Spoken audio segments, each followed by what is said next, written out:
My girlfriend joked, "My work husband is buying me lunch every day. You need to step up."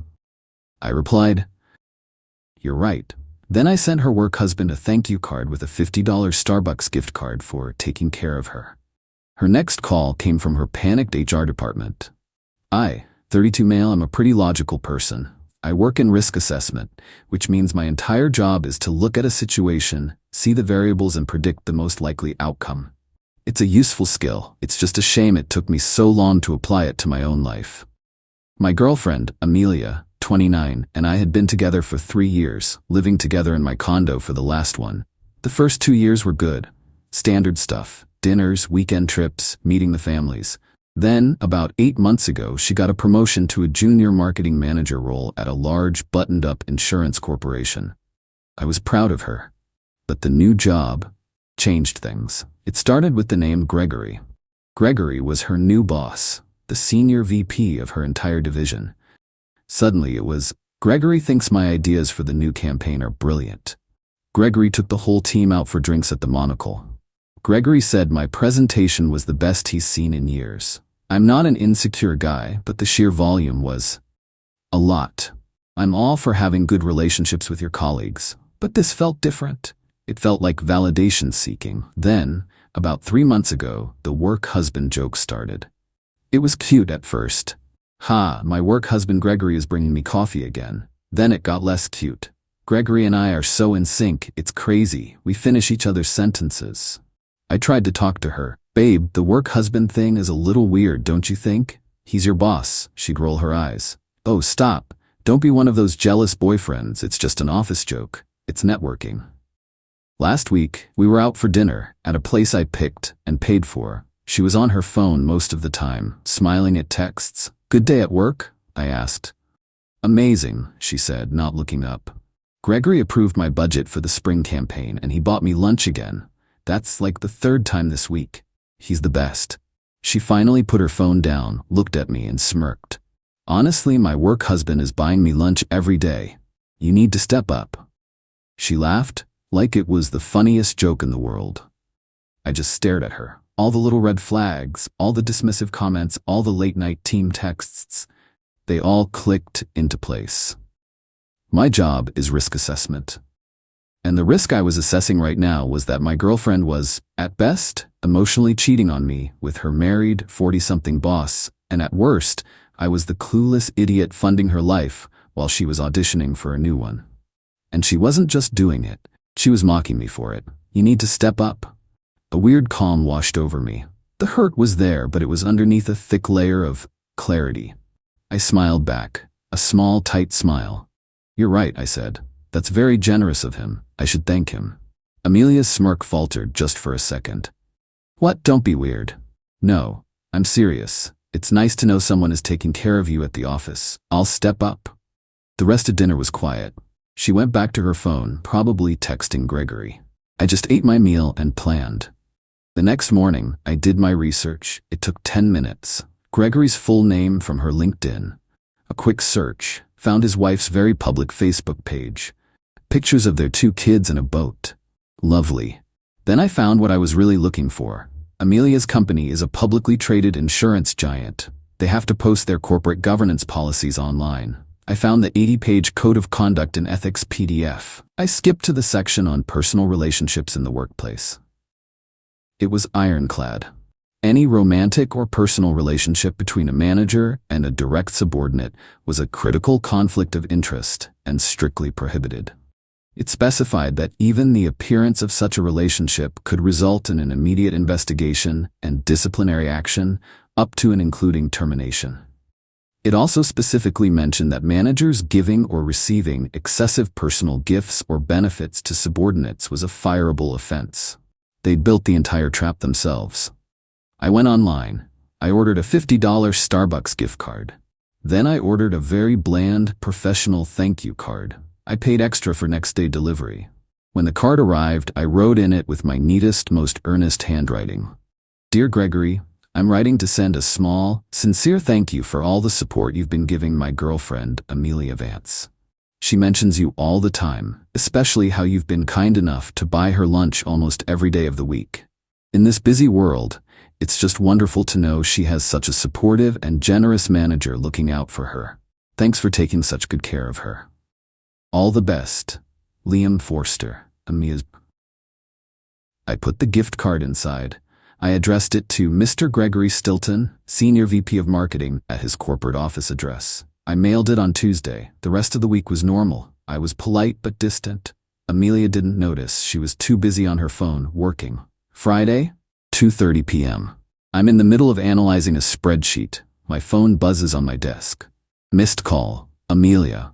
My phone buzzes again. Text Amelia, call me right now. What did you do? Liam, I am not kidding. What did you do? Gregory is in a meeting with HR. They called me in. They have your card. Call me, now. I silenced my phone and put it face down on my desk. I replied, in a deep dive meeting, can't talk. What's up?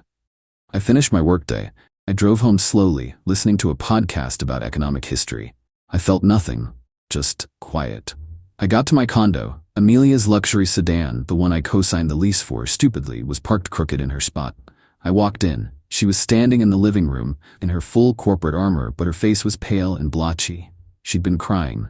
Liam, she shrieked, the second she saw me. What did you do? Hi, babe. Rough day? I said, taking off my jacket. Don't rough day me. I was called into an emergency meeting with HR. Our head of HR and Gregory and 2 lawyers on video call. Oh no, why? They had a card, Liam, a thank you card from you, with a gift card in it. Why would you do that? Why would you send that? I feigned confusion. I did what I said. I thanked him. You said he buys you lunch every day. I was just being polite, showing my appreciation, stepping up, like you said. You idiot, she screamed, and her composure finally cracked. You don't do that. You don't send evidence. You don't write it down. He's my manager. It's against policy. They think there's something going on between us. I just looked at her. I didn't raise my voice. Is there, Amelia? She froze. The blood drained from her face. She finally understood. This wasn't a blunder. It was a mirror. What are you talking about? Is there something going on? Because you've been networking with him for months. You've been letting him buy you things. You've been flaunting your work husband in my face and then mocking me for not measuring up. You seemed pretty proud of it. I just agreed with you. I sent a polite, professional thank you note, boyfriend to manager, thanking him for his generosity. What's the problem? Unless, of course, that generosity is something you both should have been hiding. She sputtered. You did this on purpose. You're trying to ruin my career. No, Amelia. You did this. You and Gregory. You're the ones who violated company policy. You're the ones who disrespected our relationship. I just turned the light on. I'm just a guy who sent a thank you card. What happens next is a direct consequence of your actions. She stared at me, her mind racing, trying to find a way to spin this. Liam, please, she tried, her voice changing, becoming a plea. You have to fix this. You have to call them. Call HR and tell them. Tell them you're just a clueless, overeager boyfriend. Tell them you misunderstood. Please, Liam, they've suspended me. I'm suspended, pending investigation. Suspended? I asked, raising an eyebrow. Wow, they're taking a $50 Starbucks card really seriously. Must be a very strict policy. Liam, please. No, I said. It was quiet but final. I will not be lying to a corporation's legal department for you. This investigation is between you, Gregory, and your HR department. I walked to the hall closet and pulled out her spare suitcase. I tossed it on the sofa. And since you're suspended, you'll have plenty of time to pack. I want you out. Tonight. What? You can't kick me out. Liam, I have nowhere to go. My car. You can go stay with your work husband, I said. Oh wait, he's probably busy explaining this to his actual wife right now. I guess you'll have to call your friend Zara. She just broke. A full-on, screeching, sobbing meltdown. She called me every name in the book. A monster, a sociopath, a saboteur. I just stood there. I'm going to go get a burger, I said. You have 1 hour to pack your immediate essentials. You can arrange a time to get the rest of your things later. If you're not gone when I get back, I'm calling the police to have you escorted from my property. I walked out, got in my car, and left her screaming in the middle of my living room. I didn't even look back. Update 1 week later. It's been a long week. Thanks for all the comments and DMs. It's validating. Knowing I'm not the crazy one here. So as predicted, Amelia went to her friend Zara's place. I came home an hour after I left, and she was gone, along with a suitcase and most of her expensive toiletries. She'd left a nasty note on the counter, which I just threw away. First thing Saturday morning, I called a locksmith and had the locks changed on my condo. I've been documenting everything, screenshots of her texts, a copy of the code of conduct I found, a receipt for the card. I sent it all to my friend Ben, who's a contract lawyer. He said, "This is beautiful, man. Plausible deniability all the way. She's toast." The peace and quiet lasted about 48 hours. Then the first wave of entitlement hit. Entitlement Act 1, the phone call from Daddy. Monday night, I get a call from an unknown number. I answer. "Is this Liam?" A deep, gravelly, "I own a yacht" voice. Speaking. "This is Arthur Vance, Amelia's father. Son, I think you and I need to have a chat. You've made a terrible, terrible mistake. You've put my daughter's career in jeopardy over some petty, childish jealousy." "Mr. Vance," I said, keeping my voice level. "I sent a thank you card, that's all." "Don't play coy with me," he barked. "Amelia told me everything. You're a neurotic, controlling boyfriend, and you're going to fix this. You are going to call her head of HR, a woman I know, by the way, and you are going to explain, in no uncertain terms, that you are unstable, that you misunderstood a harmless office joke, and that you apologize for wasting their time. You will clear my daughter's name." My blood ran cold. The sheer audacity. He wanted me to lie and tank my own reputation to save his daughter, who was, well, you know. "Mr. Vance, with all due respect, no, I will not be doing that. I won't be lying to a corporation's HR department to cover for your daughter's behavior. If a simple thank you card can detonate her entire career, then the problem isn't the card. The problem is what she was doing to deserve it. I'm sorry for her situation, but I will not be perjuring myself for her. Goodbye." I hung up before he could respond. He called back twice. I didn't answer. Entitlement Act 2, the enabler. The next day the texts from Zara started, a whole wall of them. "Zara, Liam, you are an actual monster. Amelia is destroyed. She hasn't stopped crying. She's on the verge of a breakdown. She could lose everything. All because your fragile little ego couldn't handle her being successful. She's a star and you're a nobody and you couldn't stand it. And now she's going to lose her car. Her payment is due in 3 days and she can't afford it because you got her suspended. She's going to be homeless and carless. I hope you're happy." I read that last text and my stomach dropped. Her car. The silver luxury sedan. The one I co-signed the lease for. When we got it a year ago, her credit was shot, but she needed it for her image. I was stupid and in love, so I co-signed. I'm the primary on the lease. If she misses a payment, it hits my credit. Hard. She'd been making the payments from her account, but I knew I'd been transferring her an extra $300 per month for utilities that I'm pretty sure was just covering the difference. I called Ben immediately. "Ben, I'm an idiot. I co-signed the lease." He sighed. "Okay. That's not good, Liam, but it's manageable. You're on the hook for the money, but we can't let her keep possession of an asset you're financially responsible for, especially when she's unemployed and hostile." This wasn't even revenge. This was financial self-preservation. I called the leasing company. I explained the situation calmly. "I am the primary leaseholder. The co-signer, who has possession of the vehicle, has just been suspended from her job, has vacated my residence, and has informed me she cannot make the upcoming payment. I am no longer comfortable with her having the vehicle, as she is a high risk of default and damage." The finance guy was surprisingly helpful. He said that since I'm the primary and the payment is at risk, I have a few options. We arranged for a voluntary repossession, except I was the one volunteering her car. They agreed to send a tow truck to Zara's apartment complex. I gave them the address. Less than an hour later, my phone exploded. It was Amelia. I let it ring and ring. Then the texts. "Amelia, tow truck is here. They're taking my car." "Liam, you cannot do this. You are stealing my car. I am calling the cops." "Amelia, pick up your phone, you cowardly bastard. I need that car. How am I supposed to live? How will I get to interviews?"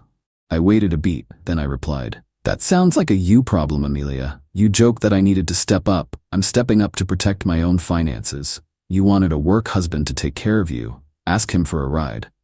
I blocked her number, and Zara's, and Mr. Vance's. I do feel a little sick. This is messy, and this is going to hurt my credit. I know it, but it's better than paying for a car for a woman who hates me or having her drive it into a pool. This is just consequences. Okay, so the hits keep coming, but I'm still standing. First, the work situation. I heard through a mutual friend, who is firmly on Team Liam, thankfully, what the final verdict was from Amelia's HR investigation. Gregory, he got to keep his job. Barely. He was stripped of his senior VP title, demoted 3 levels down to a senior analyst with no one reporting to him. A career-ending move. He also lost all his unvested stock options and bonuses. He's been transferred to the Risk and Compliance Department, which I'm sure is just a corporate purgatory. His wife did find out, and from what I hear, she's filed for divorce and is taking him for everything. The boat is for sale. Amelia, terminated. Fired for cause. Gross misconduct in violation of the company's code of conduct. They apparently had IT records of their non-work-related chats, and my card was just the final physical proof they needed. So, she's officially unemployed. You'd think that would be the end of it. Oh no, the entitlement just metastasized. Entitlement Act 3, the legal threat. Last Tuesday I get a very official-looking letter via courier. It's from Vance, Rothman & Klein. Mr. Vance's law firm. It was a cease and desist and demand for compensation. My hands were actually shaking a little. This felt big. The letter, drafted by one of his partners, accused me of malicious and tortious interference with a business relationship. It claimed my unwarranted and harassing communication, the one card, was a calculated act of sabotage designed to inflict emotional and financial distress. It demanded 2 things: that I immediately cease and desist all contact with Amelia, her family, and her former employer, which I had.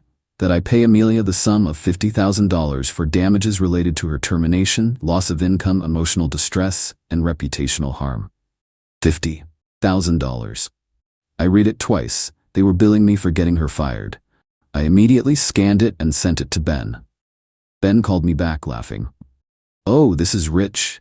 This is bully tactics 101, Liam. They're trying to scare you. Tortious interference is incredibly hard to prove. They'd have to prove you knew your action would get her fired and that you only did it for that reason. You have a perfect defense. You were just a naive, supportive boyfriend sending a polite thank you to her generous boss. Your note is proof of your innocent intent. Ben drafted a response on his firm's letterhead. It was a thing of beauty. It basically said, "Our client, Mr. Forster, sent one unsolicited thank you card in a good faith gesture of appreciation. The subsequent employment repercussions for your client, Miss Vance, were a direct result of her own admitted behavior and her manager's subsequent violations of their employer's internal policies. Your client's damages are the natural consequence of her own actions." It finished by saying, "Any further frivolous legal action or threats will be met with a motion for sanctions against your firm for harassment and abusive process." He sent it certified mail. We haven't heard a peep since. Entitlement Act 4, the civil standby. This was the main event. This past Saturday, I'm just cleaning my condo, finally enjoying the space, when there's a loud knock on my door. I look through the peephole. A police officer. My heart hammered. I open the door. "Officer, can I help you?" "Sir, are you Liam Forster?" "Yes. I'm here to conduct a civil standby. A Miss Amelia Vance is here to retrieve her personal property. She's concerned you won't allow her access." I looked past him, and there, on the sidewalk, was Amelia, smirking. Next to her was her father, Arthur Vance, looking like he was about to foreclose on my life. This was their big move. They were trying to use the police to intimidate me.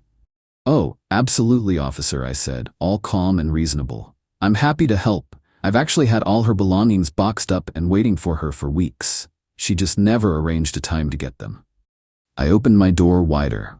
Right there in my foyer were 12 neatly taped cardboard boxes. The officer nodded. "Okay, ma'am, you can come and retrieve your boxes." Amelia's smirk vanished. This wasn't the plan. She wanted a scene. She wanted to come in. "That's not all," she said, marching up the walkway. "My most valuable things are still in there. He's withholding them." The officer looked at me. "Sir?" "Officer, every single thing she owns is in those boxes. Clothes, makeup, books, electronics." "He's lying," Amelia interrupted. My grandmother's antique writing desk is in the study. It's a priceless family heirloom. It's worth thousands. He's keeping it. Mr. Vance stepped forward. Officer, my daughter is right. This man is holding a valuable piece of our family's property hostage. I was ready for this. Officer, I said calmly, are you referring to the 1920s mahogany desk in the study? Yes, Amelia shouted. My desk. The one I bought at the Main Street Antique Mall in August 2023? You bought it for me, she sputtered. I bought it for the condo, with my credit card. I pulled out my phone, went to my email, searched antique desk receipt. Here you go, officer. I handed him my phone. There's the credit card receipt for $2,200 from the antique mall on my Amex. My name, my card, not an heirloom. Not hers. The officer read it, nodded, and handed my phone back. His entire demeanor changed. He was done. Ma'am, he said to Amelia, this is a civil dispute. Ownership of gifts is for a judge to decide, not me. It's not theft if he has a receipt. I am not going to breach the peace for a desk. My job here is to make sure you get your personal, undisputed property and leave. Take your boxes. Mr. Vance started to bluster. Officer, I don't think you understand who I am. The officer cut him off. Sir, I understand you're a citizen who needs to stay on the sidewalk while your daughter gets her boxes. Unless you want me to call my sergeant down here for interfering? Mr. Vance turned purple. Amelia looked like she was going to spontaneously combust. She was forced to stand there, in front of a cop, while her father and her silently loaded boxes of her shoes and jackets into the back of his Mercedes. As they were leaving, she turned. You will regret this for the rest of your life, Liam. I just looked at her. I already regret the last 3 years, Amelia, but I'm feeling better about the future. I nodded to the cop. Thanks for your time, officer. Appreciate you keeping things orderly. He just tipped his cap. Have a good day, sir. I shut the door, locked it, and for the first time in a week, I actually laughed. It's been a while. A lot has settled. The dust is gone. The drama is over. I wanted to write a final update for everyone who followed this mess. The legal threats from Mr. Vance and his firm evaporated completely after Ben's letter. They knew they had nothing, and that I wasn't going to be an easy target. The $50,000 demand was just a puff of hot, expensive air. The car. This is the one part that sucks for me, and I want to be real about it. The voluntary repossession was the right move, but it still hit my credit. As the primary signer, the default was mine. It dropped my score about 90 points. I'm in a credit repair battle now, disputing it, providing all the documentation that I was not in possession of the vehicle, and the co-signer defaulted. Ben says it's a long, annoying fight, but one I'll eventually win. It's a realistic consequence. I co-signed, I paid a price, it was the cost of extraction, and frankly, worth it. It's just money, and it's just a number. What about them? I've heard bits and pieces from that one mutual friend who I still grab a beer with. His divorce was finalized. His wife took him to the cleaners. He sold the boat and the house. He's apparently living in a rental apartment and is still stuck in that corporate hell demotion at the insurance company. He's a pariah there. No one talks to him. Amelia, it's the natural outcome. After I kicked her out, she stayed with Zara for about 6 weeks. According to my friend, it was a disaster. Amelia apparently expected Zara to be her new provider. She paid no rent, ate all her food, never cleaned, and just cried and moped about how unfair her life was. Zara finally kicked her out. With her car gone, her job gone, and her enabler friend done with her, she had no choice. She had to move back to her hometown.